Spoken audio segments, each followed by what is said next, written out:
Kadapa జిల్లాపై AP Congress serious గా focus పెట్టింది. రేపు మధ్యాహ్నం ఆంధ్రరత్న భవన్లో కడప జిల్లా పార్టీ సీనియర్లు, ముఖ్య నేతలు, నియోజకవర్గాల ఇన్ఛార్జీలతో షర్మిల కీలక సమావేశం నిర్వహించబోతున్నారు. కడప పార్లమెంట్ స్థానం నుంచి పోటీ చేసే అంశంపై ఈ సమావేశంలో షర్మిల క్లారిటీ ఇచ్చే అవకాశం ఉంది.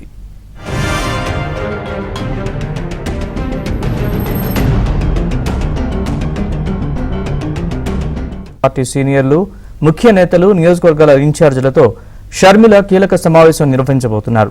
కడప పార్లమెంట్ స్థానం నుంచి పోటీ చేసే అంశంపై ఈ సమావేశంలో షర్మిల క్లారిటీ ఇచ్చే అవకాశం ఉంది.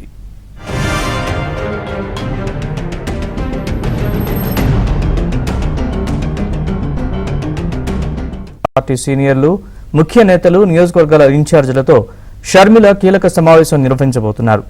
కడప పార్లమెంట్ స్థానం నుంచి పోటీ చేసే అంశంపై ఈ సమావేశంలో షర్మిల క్లారిటీ ఇచ్చే అవకాశం ఉంది.